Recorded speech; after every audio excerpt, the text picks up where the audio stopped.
Réponse.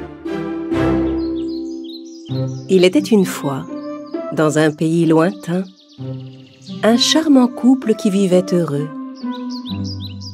Un jour, la femme annonça à son mari une bonne nouvelle. Ils allaient avoir un enfant. L'homme était si heureux de savoir qu'il allait être père qu'il lui dit qu'il ferait n'importe quoi pour lui faire plaisir. Sa femme lui dit un jour qu'elle avait une folle envie de manger une bonne salade croquante. « Si je n'arrive pas à manger une de ces délicieuses réponses qui poussent dans le jardin de notre voisine, je crois que j'en mourrai. » Pour satisfaire l'envie de son épouse, le brave homme se rendit dans le jardin de sa voisine. Mais ce qu'il ignorait, c'est que leur voisine était en réalité une dangereuse sorcière, nommée Kélia. Personne ne le savait, mais la sorcière était âgée de 150 ans. Pour paraître plus jeune, Kélia ne devait toucher que des choses en or. Elle avait donc recouvert d'or tous les objets de sa maison. Les assiettes et les plats, les couverts, les bouteilles et les lampes, et même les sièges où elle s'asseyait. Tout était recouvert d'or. Ce soir-là, elle entendit frapper à sa porte.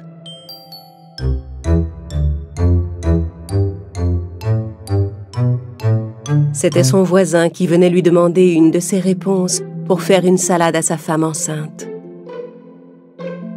Kélia lui répondit qu'il pouvait prendre tout ce qu'il voulait dans le jardin. Mais à une condition. Si votre enfant a des cheveux blonds comme l'or, je viendrai vous le prendre à sa naissance.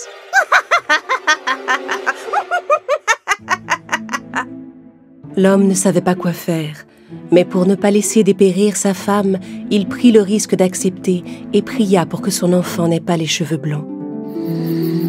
Mais quelques jours plus tard, sa femme donna naissance à une ravissante petite fille aux cheveux blonds comme de l'or.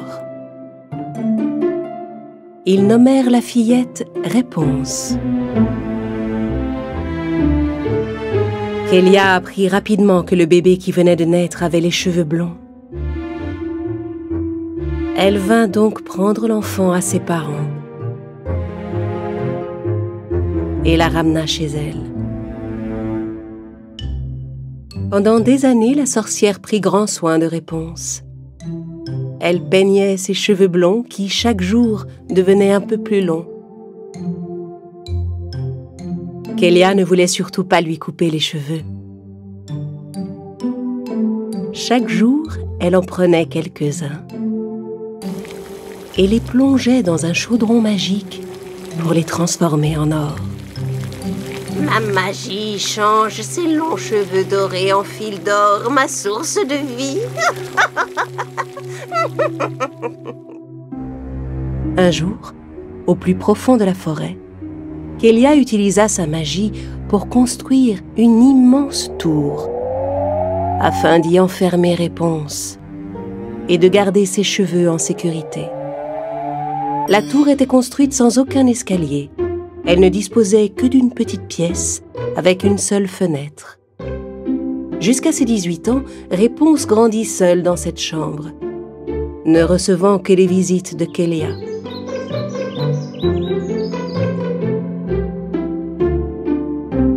Chaque fois que la sorcière voulait monter la voir, elle appelait du bas de la tour. « Réponse! Réponse! Réponse, descends-moi tes cheveux dorés !» Réponse laissait alors descendre ses longs cheveux dorés par la fenêtre. Et Kélia s'y accrochait comme à une corde pour grimper jusqu'en haut de la tour. « Mère, pourquoi cette tour n'a pas d'escalier ? Pourquoi je ne peux pas descendre jouer avec les fleurs et les animaux ? Ma belle enfant aux cheveux dorés, c'est pourtant bien que je te garde ici. C'est le seul moyen de te protéger des terribles dangers du monde. Il y a beaucoup d'animaux très dangereux, tu sais, et toutes sortes de créatures féroces. S'il t'arrivait malheur, je ne survivrais pas. » Un jour, le jeune et beau prince Robert, qui était né le même jour que Réponse, décida d'aller faire une promenade à cheval dans la forêt.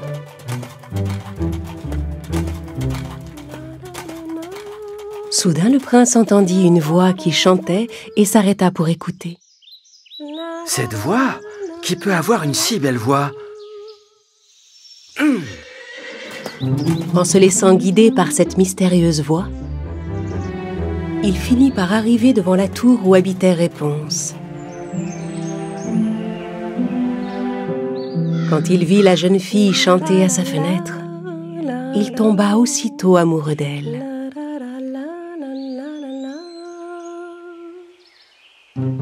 Il examina la tour pour trouver l'entrée, mais ne vit aucune porte. Au même moment, Kélia arriva au pied de la tour. Le prince se cacha rapidement dans les buissons parce qu'il connaissait sa réputation de méchante et cruelle sorcière. Ça alors? C'est la sorcière Kélia? Mais qu'est-ce qu'elle peut bien faire par ici? Réponse! Réponse! Réponse! Descends-moi tes cheveux dorés. Réponse laissa tomber ses longs cheveux jusqu'en bas et Kélia commença à grimper.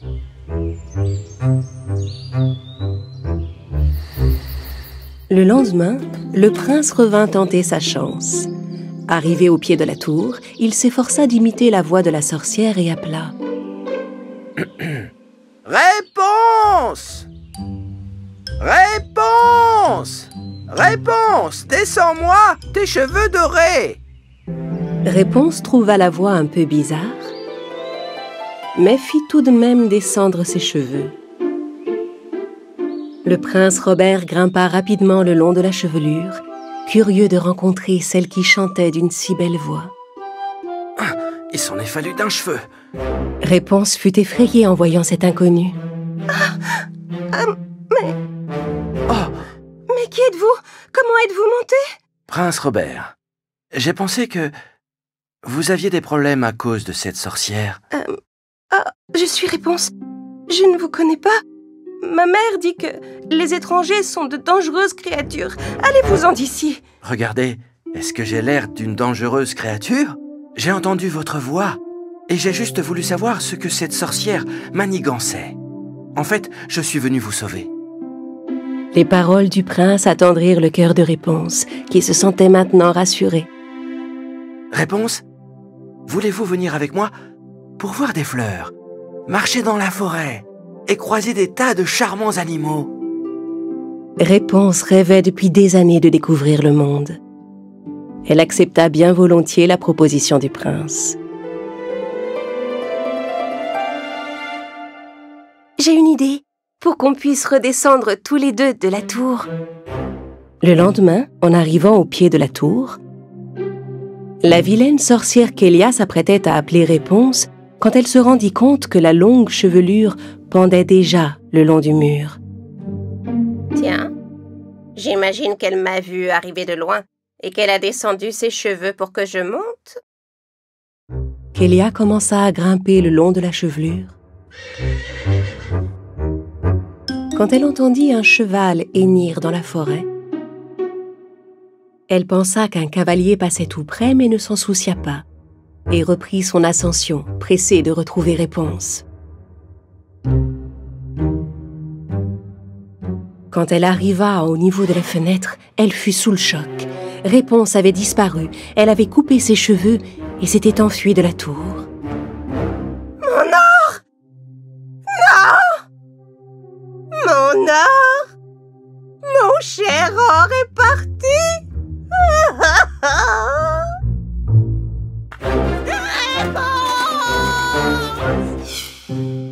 Réponse avait coupé sa longue tresse et l'avait attachée à un crochet planté dans le mur. De cette façon, elle avait pu descendre de la tour avec le prince.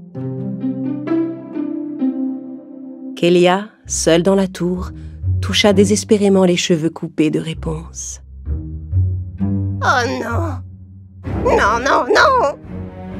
Avec des cheveux coupés, ça ne marche pas. Les cheveux sans vie ne peuvent pas se changer en or. Ah, je ne peux pas survivre sans l'or de cette chevelure. Pendant ce temps, le prince Robert amena réponse au château de ses parents. Il expliqua ce qui s'était passé à son père et à sa mère. Le roi lui dit qu'il avait entendu parler d'une certaine Réponse, fille d'un couple de fermiers de la région. Le prince accompagna sans tarder la jeune fille jusqu'à la maison des fermiers qui avaient perdu leur petite Réponse. Dès qu'ils aperçurent Réponse, son père et sa mère reconnurent leur fille bien-aimée. Ma fille, tu es là, enfin. Cette vilaine sorcière était venue t'arracher à nous. Tant d'années ont passé, mais tu es enfin revenue dans ta vraie famille. Réponse était tellement heureuse de retrouver sa vraie famille. Quant à la vilaine sorcière Kélia, elle ne pouvait se résoudre à perdre son précieux or. Je te retrouverai, Réponse. Où qu'il soit, je retrouverai les cheveux qui se changent en or.